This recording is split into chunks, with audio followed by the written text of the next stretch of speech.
Well, what on earth did I just witness? G'day guys, welcome back to Analytical Strategy where we are discussing episode 8 of Australian Survivor, and all I can say at the moment is, wow. What a bizarre finish, and we will unpack that crazy tribal cancel later in this recap. But firstly, we must touch upon the obvious, yes, the tribe swap, where the Brains and Brawn tribes have united and formed two completely new, unique tribes. And I'll give my first impressions of both of them now. So on the newly formed Brawn Tribe, we have from the old Brains Tribe, we have Haley, Andrew, Way, and Baden. And from the old Brawn Tribe, we have Flick, Danny, Chelsea, Simon, and Shannon. Now, my first impressions of this tribe is Haley was extremely fortunate in how this all played out after her big move. She avoided being swapped with Georgia, Laura, and also Rachel, who looked to be quite close to Laura at the beginning of this episode, and was only with Andrew, who she betrayed from the last tribal council. She was also put on the tribe where there is a key conflict between the previous Brawn members, with Shannon and Simon being put on the same tribe. So my initial thoughts is Haley, Way, and Baden are going to play a major role in this tribe, with Brawn numbers coming at them from both sides, much like we saw with them trying to pull in Kara after she joined that tribe. However, from the small amount of footage we did see from this tribe, we saw the old Brawn tribe try to reunite, with Simon revealing to all of them that he has an idol. Mate, what are you doing? I think this is a terrible play by Simon. It really could come back to bite him, especially revealing it to Shannon, the person you have been trying to get out all game, and the person who wants you out of this game. I really personally don't see this core 5 Brawn alliance working on this tribe, and I really think the Brain 3 of Haley, Way, and Baden will play a key role moving forward. Simon to me seems like a really reasonable player overall, but he's just missing a few key components that could make him an extremely good player. I think he might be one to cause his own demise later in this season, where he really could be that player that could run the show from beginning to end. This tribe also absolutely dominated their first immunity challenge, and it was so great to see how much they supported Way throughout the challenge. It was really awesome. I've seen a lot of negative comments towards Way online on a personal level for flip-flopping in the game and turning on George, and really it's not cool. It's not cool at all. So if you do see it, please call it out. Sure, you can disagree with her game, that's fine, but try not to get personal, as she seems like an absolutely lovely person who does not deserve any sort of hate. But again, it was great to see that support for her from her new tribe, and it will be interesting to see how this tribe plays out as the game continues. But what we saw more of in this episode was the newly formed Brains tribe, with original Brains in George, Georgia, Rachel, and Laura, original Brawn in Emmett, Big D, Kez, and Gerald, and then there was also Kara, who has been a part of both tribes. Now, I thought that Emmett's comment straight away of Brawn having the numbers on both tribes and to pick off the Brains one by one was a pretty interesting one. Especially when you think about it, the original Brains actually outnumber the original Brawn if you count in Kara as well. But he obviously considers Kara as a Brawn member now when he made that comment. Now, this tribe did look a little bit more clear-cut on the surface at least, with there being that clear animosity in the original Brains tribe, with Kara and George being an obvious pair, Laura and Georgie being on another side, and Rachel probably joining that 3 as well. And then the Brawn likely to join forces with Kara and George as they had that relationship already. I thought there may have been that chance that Kez, Big D, and Gerald would also split from Emmett, but if Emmett is happy to go all Brawn to the end, then it does make sense for them to keep him around, as they already have majority on that tribe, so this one looked pretty clear-cut overall.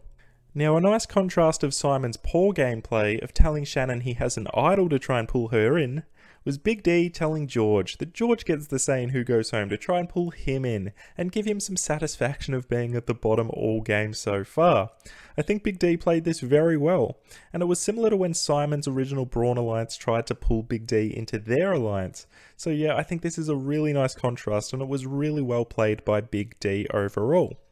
So after losing the immunity challenge, and in this situation of the new Brains tribe going to tribal council, it did seem extremely clear-cut given this alliance breakdown that it was going to be a 3 versus 3 versus 3 split, with the majority of 6 splitting the vote to flush Laura's idol that she found earlier this episode and George caught her finding, and then on the revote taking out the other person they would vote for and still easily get a member of this minority out of the game.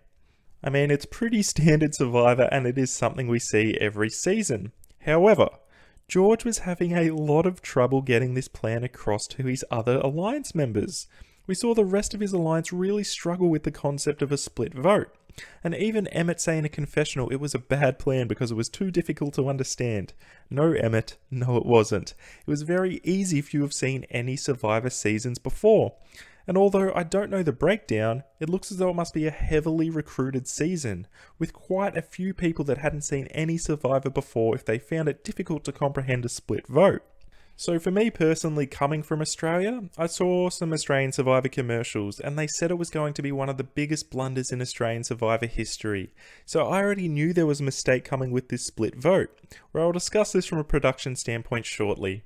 But what I was expecting was going to happen was, say there might be 4 votes on Rachel, 2 votes on Georgia, and then 3 votes on Big D to send him home. So someone might have split the vote on the wrong person, rather than it being 3 on Rachel, 2 on Georgia, 1 on Laura, and then 3 on Big D. What I was even more surprised about is that Cara of all people was the one to make this mistake. This actually blew me away. I really thought Emmett, or one of the contestants that found it hard to comprehend the split vote, was going to make this mistake, but I was honestly shocked in the end that it was Cara. But ultimately, Big D went home in this first tribal council after the tribe swap, and honestly, he handled it like a champ. Man, I would have been so annoyed if I went home in that fashion. It was the perfect plan to an honest mistake, and man, I would not have been happy to say the least. Now that's if this was an honest mistake. Cara may have done this on purpose to remain on top of the alliance and get out a physical powerhouse in the process. Now that would be a hell of a move. But I personally don't think so, as I doubt she expected them to even vote for Big D, rather potentially vote for her or George. So to me, I do think this was a mistake. And to me, honestly, I think Big D was a pretty switched on player in this season. He was very social. He separated himself from the rest of the muscle in the original Brawn Tribe to not be the one to stand out. He played both alliances in that Brawn Tribe perfectly. He brought in George fantastically, and he really said the right things at Tribal, not pinpointing it on any of the 3 girls individually in the minority, and saying that all 3 of them should be worried. I really think he did nothing wrong basically this whole season, and he was one of the better players this season, so for him to go out that way would be absolutely devastating. But hey, that's Survivor. You can still do everything right, and still, that will not be enough and you'll be the one to go home.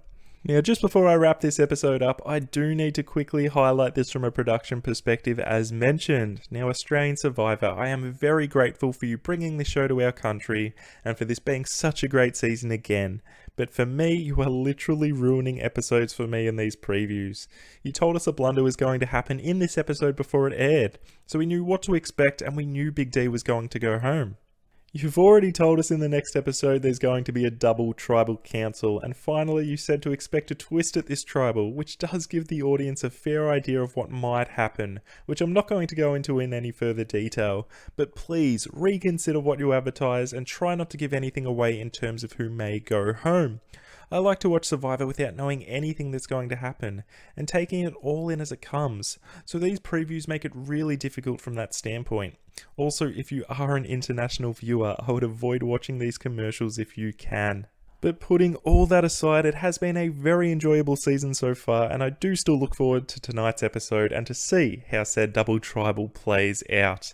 If you are enjoying it as well, be sure to subscribe to tune into more recaps coming in the future. This is Analytical Strategy signing out, and I'll see you tomorrow for my next recap. Bye for now.